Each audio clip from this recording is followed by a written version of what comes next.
Watch this.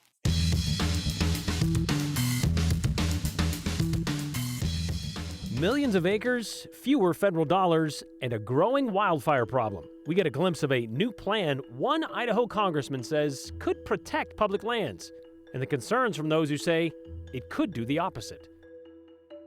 Wait. Well, you're going to want to wait to see our look back at 2025.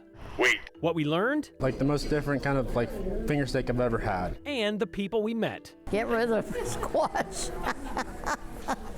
As we get set to say goodbye all the hags to another year of the 208. Well, the state of Idaho and those within it have historically considered our independence, our freedom from the feds, a source of pride. Yet almost 2/3 of Idaho's land is owned and managed by the federal government. And that is something one of Idaho's congressmen would like to change and kind of bring those lands into the fold of the state, since the current lord of those lands is deeply in debt with priorities focused elsewhere. Earlier this week, Congressman Russ Fulcher pitched a concept that got people across the state talking and arguing a bit. Joe Paris spoke with him about it and with those who think it's a bad idea. A conversation reignited what to do with Idaho's vast collection of federal land. Some of the Idaho legislators had sent the delegation a letter about the importance of keeping public lands public. And I agree with that, by the way. But it made me concerned that potentially they weren't aware of what's going on at the federal level. Idaho Congressman Russ Fulcher responded with a letter to leaders of the Gem State, a direction he believes Idaho needs to head in to manage millions of acres. They don't have the resources to manage all that, and so they don't. And we get fallout, like about 1 million acres of wildfire as a result of that to a large extent. The plan, move management to local authorities, Idaho ideas. It's not necessarily a transfer of ownership. It's a transfer of management capacity. It's a transfer of the management responsibility. Congressman Fulcher says he sees the writing on the wall. Federal funding like PILT and SRS that offset the fact that Idaho can't get property taxes on federal land surrounding its communities. These ideas are getting harder to pass in Congress. My colleagues in the Midwest and the East, they think that's a subsidy to Idaho. It's a subsidy to the West, and they're right. But they're less and less willing to sign off on that. My initial reaction was puzzlement. But John Robison with the Idaho Conservation League shares concerns with other Idahoans about the concept.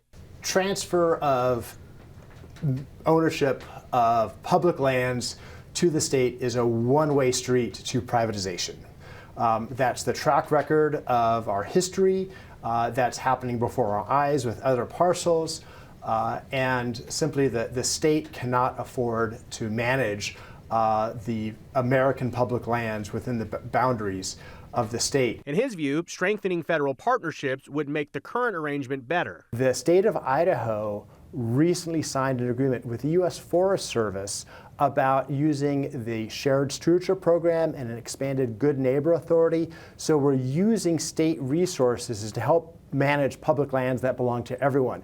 And it's these types of partnerships that we need to keep working on, not giving up and putting our public lands at risk of privatization and being sold off. Concerns about blocking access to public land is one that Fulcher says he shares. I've made the case to the president, I made the case to the administration that it's important for those of us in the West to maintain those public lands.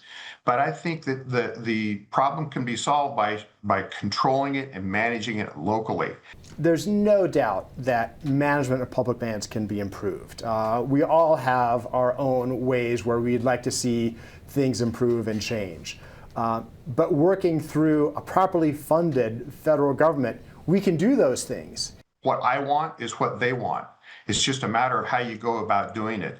And by the way, with our friends who are in Forest Service, Department of Interior, BLM, I want them to keep their jobs. I just want them to be responsible to a state authority as opposed to a federal authority, because I think that's a more healthy long-term system that is sustainable. I simply don't think that the current system is sustainable.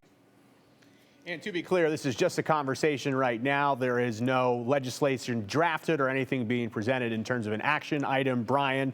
But it is a major conversation that is not a new one, as we highlighted in our public land special that you can watch on KTVB+. And I know this plan is possibly years away, but if anybody looks at this and says, well, with the situation we're facing now when it comes to state budget, the quickest way to raise money, selling off land. Certainly, and the congressman also made the point that with the national debt at the federal level so high, an easy way for the federal government to cash in would be to sell off public lands, federal lands, and cash into private donors. So this would be a way to, I guess, get in front of that. All right. Thanks, Joe.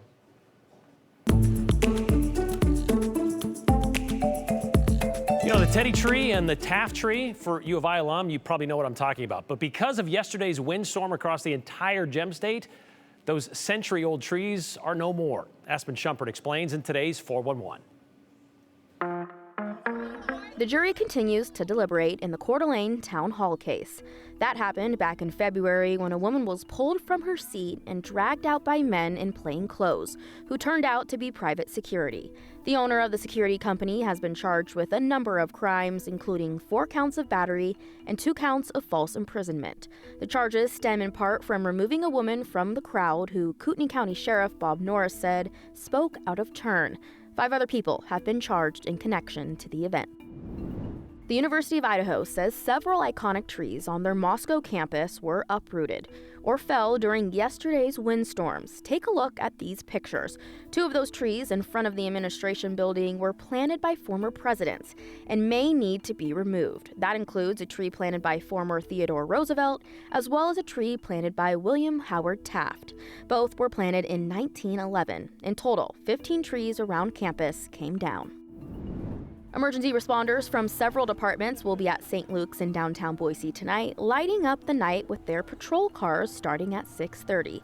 This is video from last year. It's part of the annual Shine a Light Night, aimed at showing love and support to kids and their families in the hospital during the holidays.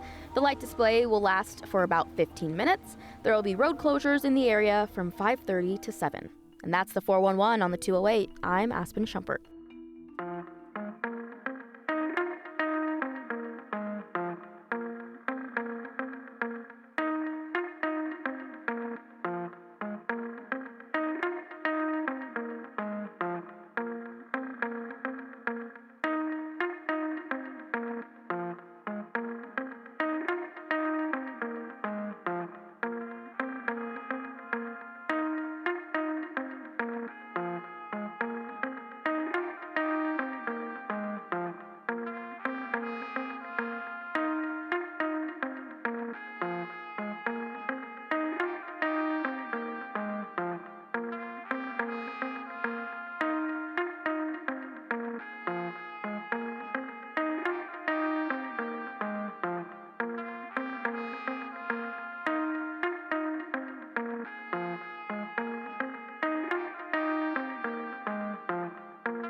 Well, as we round down 2025, like we do every year, we'd like to take a look back at the stories we've covered over the past 12 months. You've been seeing and will see some of them over the last few weeks of the year, but these stories, well, none of them could have been done without the people at the center of them.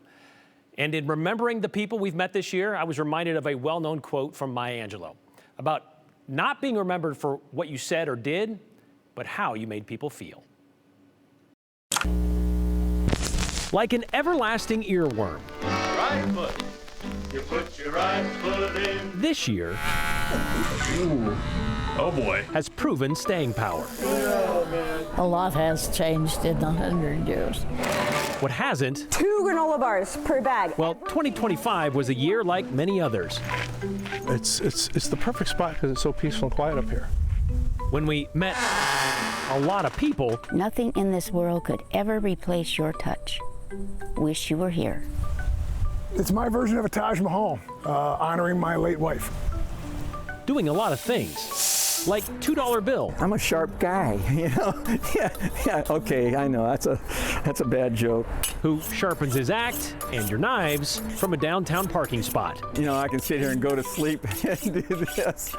So many we met. Keychains, marbles, tokens. Certainly said a lot of things. Just pin after pin after pin after pin. About all their things.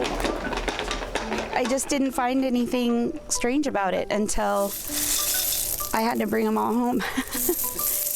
Wait. And some Wait. Who sometimes said wait too much.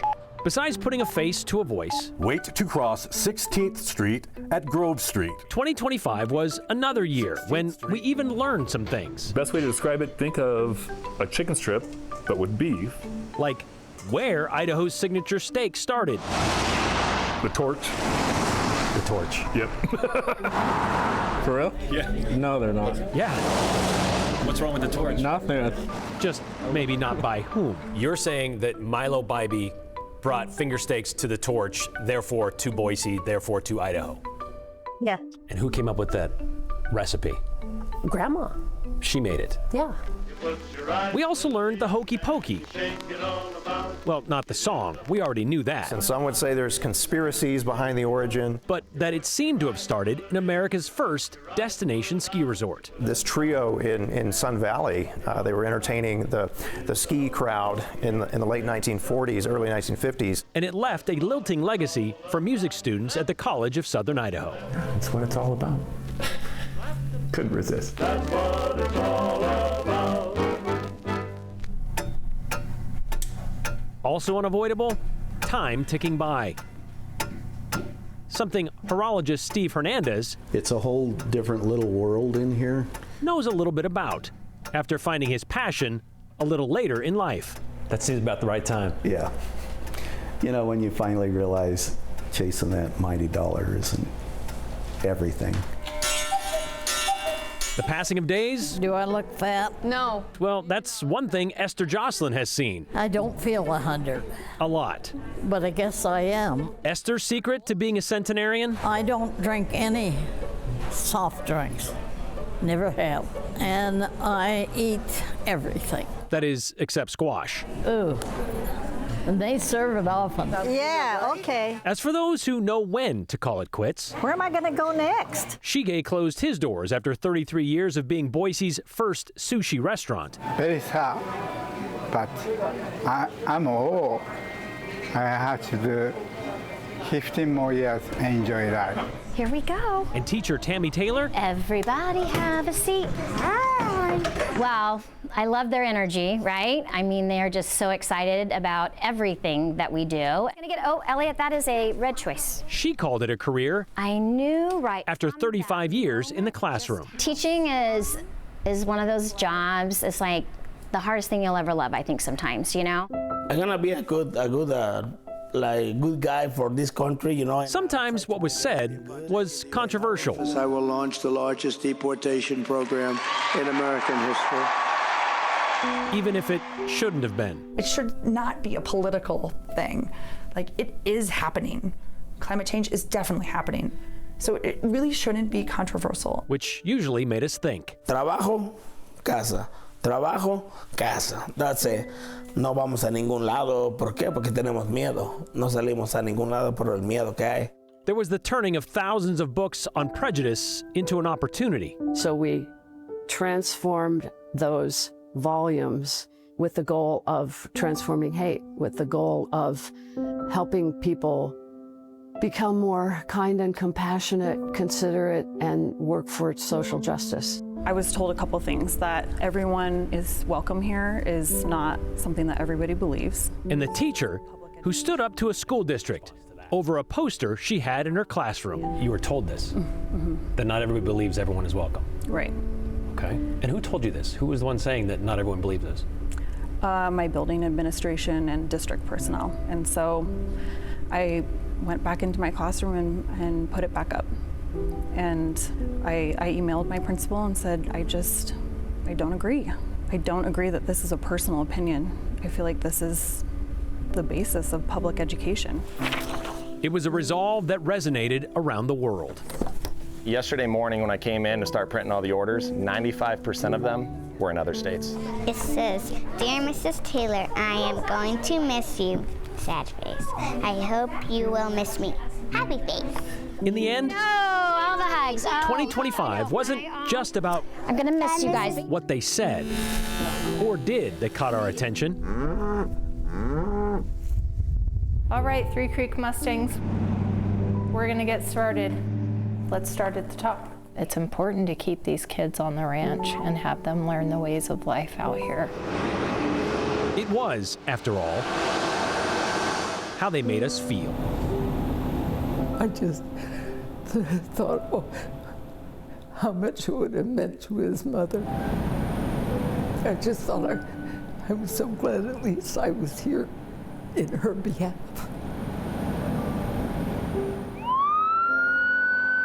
Not going to let us out of here, and we're surrounded by fire.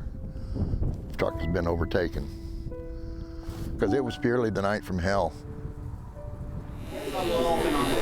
She's got a fight in front of her, and whatever we can do, whatever I can do to help ease her pain, that's what I'm here for. Truly, I couldn't have asked for a better place to. Well, just go beat it now for us. Yeah, just keep fighting. Yeah, just be surrounded by so many people who truly just love and care. And it was the marble. What did it mean for you to get that back? A lot. A lot.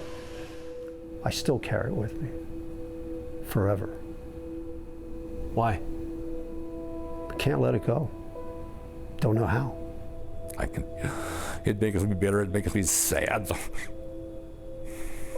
I served my country well, what I did.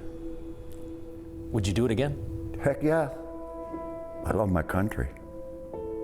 People don't understand that unless you've been in the military. You know, you get a sense of pride. Red, white, and blue. Yeah. Yeah, I'd go today.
As the saying goes, if you hang around the barbershop long enough, sooner or later you're going to get a haircut. And that's kind of what happened to me. I never set out to be a television news anchor, but about 6 years ago, I was offered an opportunity to co-anchor the News at 5 alongside Kim Fields. And we agreed to do it under one condition. We wanted to do it differently, dramatically differently than any other newscast in Idaho. Inspired by what they were doing with Next on 9 News in Denver, we wanted to talk about news like we do with our friends, you know, like in plain speak, cut through and cut out the BS and add in some context and even add a touch of snark. We even came up with a mission statement for a newscast, believe it or not, before we launched on January 30th, 2020. News you want to watch and engage with. Smart, honest, sometimes funny, and offer a perspective with a purpose. Well, over the last 6 years, I hope we have fulfilled that mission. I hope we've shown local TV news is about getting to the truth and asking the right questions at the right time. Which reminds me, I want to say I appreciate the elected politicians and community leaders who are willing to do more than just run their mouths on social media or in safe spaces. Those who didn't just issue unchecked statements to the media and agreed to speak with us on camera and answer our questions so that we could share those answers with you. I also hope we've shown local TV news can be about good writing, good storytelling. It can be unique. It can be real, it can be fun, and it can be valuable. And maybe that's why the 208 has resonated. But putting 20 plus minutes of unique and creative news stories on the air every day, it doesn't just happen by itself. 99% of the scripts on this show I've either written or edited, mostly because I figured if I'm gonna come out here and say it, well, then I better have a connection to it, and I better own it. But as Neil Young once said, well, he sang it actually, it's better to burn out than to fade away. Well, this is me burning out. I've never been someone to do something halfway, which means fading away isn't really an option. So I've decided to step away from the 208. I'm at a point in my life where I'm ready to do something else since, I'm not getting any younger. What that looks like, I'm not sure yet. I hear podcasts are really taking off, but I'll figure it all out later. But I also won't be going that far away. Will the 208 continue without me? That is the plan. Will it be the same? No. But that's okay, because change isn't always a bad thing. In fact, we've had a few since we've started nearly 6 years ago. For example, our former general manager, Kate Morris, who took a chance on us and the 208, She left shortly after, only to be replaced by our current GM, Jessica Hagan, who has continued to believe in us and let us do our thing. So is our director of content, Lisa Chavez, even though we kind of made her nervous doing our thing more than once. And by we, I mean those who have been a part of this 208 team since the beginning, like Kim Fields and Shanti Alsalai. Our producers, Danny Alsop, Katie Yates, Kai Tucker, Joe Paris, Katya Stepovic, Andrew Bartline, Aspen Shumpert, and Hunter Funk. Those are the reporters who brought you stories every day. Shane Woodland, he created our open. Logan Smith, he's been a wizard editing several elements of this show for several years. And of course, the production crews who've allowed us to try new things in the studio year in and year out. I will forever be grateful to those who have contributed to and supported the 208. But this newscast would, hold on one sec. It would not have been possible, would it hadn't been what it was for the last 6 years without photojournalist Kevin Esslinger, who after decades of working in television news, he came back to KTVB to chase this idea of finally being able to do it differently. Kevin has guided us. He's reminded us of what makes a good story, and he made whatever we did that day better. We first worked together nearly 30 years ago, and I'm still blown away every day by his ability to craft a story. Finally, I may not know what is next for me, but I do know this work that we've done over the last 5 years has been the most rewarding of my career. And I've been on Willie Nelson's bus. Over 25 years, this job has taken me to Ireland and to the Basque Country. It's brought me to bowl games, an Olympics, to a hurricane. But the best thing it brought me was my wife, who's standing right over there right now. Without whom, I should say, none of this traveling and long hours would have been possible. And of course, my kids. So thank you all for allowing me to offer a bit of myself, and especially thank you for offering a bit of yourselves with your comments and willingness to share your stories with us. For example, I brought a few out here today. Hold on one sec.